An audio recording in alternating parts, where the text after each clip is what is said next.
Topic of every week. This week's episode is going to be about spinning the block. I'm not sure in that corner. Whoa. But on this episode about spinning the block, we're going to talk about the psychology behind the reconnection, spinning the block, how it works and how can it fail, and setting healthy boundaries when you're trying to reconnect. And also, we're going to talk about, you know what? We're going to talk about the differences on second chances when it comes to friendships and, of course, when it comes to romantic, intimate relationships. And I'm thinking I'm going to start this episode out on Tre. Me? Who, me? Let's talk about, you know, some of your spinning the block, you know, success stories and failures.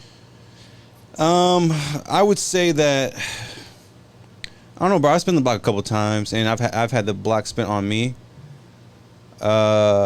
I think that women have been more gracious to me spinning the block than I have been gracious to women spinning the block. Ain't that the fact?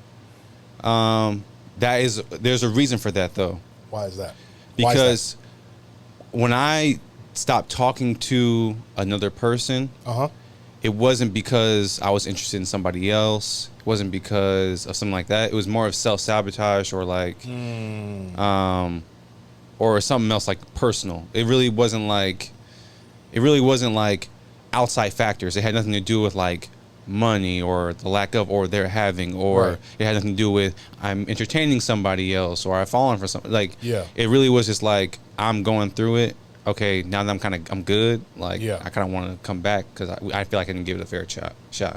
Got you. I feel like with the woman that I've spent the block in my life, they played a game with me. What do you mean play the game? Like, for instance, you know, something didn't work out with dude. So now you want to spin the block because it didn't work out with him. So now you want to come back and see what I'm going on. Or, you know, you told me you weren't ready yet. So now you're ready and you're trying to come back around. But I don't even know if you were really ready. Maybe you wanted to play the field a little bit more before you actually were ready. And you realize the field ain't better than me. Exactly. Right. And so I think that I'm a little bit more, and that could be, they could honestly be not just ready, and I'm just jaded because I've dealt through people who have done that before, spin the block, and really because they were with someone else. And so I kind of attribute that to, if someone spin the block, that's the case.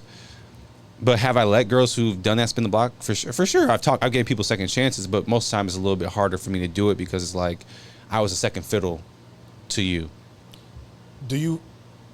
Okay, this is probably just me talking off the top of my head. Got it. Because a lot of times when people spin the block, whether it's, like you said, they were messing with somebody else, they had to go work on themselves, whatever the case is, those same red flags that they had the first time around still show themselves in the second time around.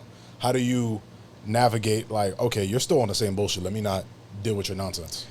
Well, it's usually when someone breaks it off with you, it's pretty like 1 month to 2 months early. Okay. It's not like it's really something that's long term, so you really can't really figure out the red flags. You really just getting in the honeymoon stage for you really just like, chatting up. I just find out what your favorite cereal is. Yeah, because most of the time, like when you're talking to someone, or naturally when people date, they're not spending hours on hours with someone. You see someone maybe the max 3 to 5 hours a week, maybe 6. You know, in my current situation, I see my girl on like a regular basis. You know, your situation? Yeah, my situation, my girlfriend, my situation, my current relationship. Thank you, Carlo. A relationship is not a situation. Oh, brother. Put some respect on her name. Nothing but respect, baby. But listen, so what I'm saying is, on my relationship, I see, well, when I say situations, because those other situations aren't girlfriend-boyfriend situations. You're talking to them, you're getting to know them. Yeah. So I'm saying, when I say situation, like they're different situations. I'm in a relationship, those are talking, like a talking situationship stage. Right. So based on that, it's a little different because you're just getting to know someone, you're not spending a lot of time. Where in my relationship right now, since I started dating her day one, I spent hours on hours with her, where it's different because it's like, it's a little bit deeper than where it's at when you're just getting to know one 3 to 5 hours a week, and they've probably been talking to someone else 3 to 5 hours a week. Right. And now they're comparing. And now it's like, because I know in my relationship right now, it's really hard to locked in. You locked in. There's really hard to put the amount of time we're putting in. It's kind of hard to fit somebody else in there and try to juggle somebody else in it. Right. But when you only spend like 3 to 5 hours a week with someone, you got 3 to 5 for somebody else. Oh yeah, for sure. So when someone's juggling and all that, and they say, you know what, my 3 to 5 is better with them than my 3 to 5 with you, and so they dip on you, then it's like, damn, I wasn't really worth it. And then you try to come back around because that 3 to 5 you thought that was good, was better than me.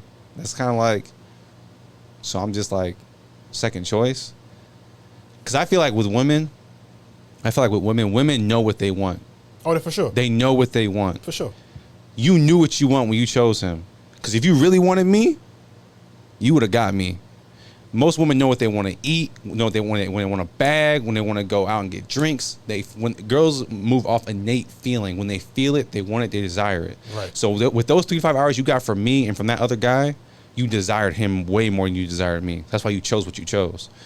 So you're coming back to me not out of desire. You're coming to me out of regret. Not regret, but rebound, or more like let me just give this another chance just to see. Not I desire him. I really want him. It's when I'm with you. I know they mad, baby, and that's a given. If I lost you, baby, then I'd be tripping. Yeah, and I'm for real. Know you the best and you the real deal. Wanna get my arm.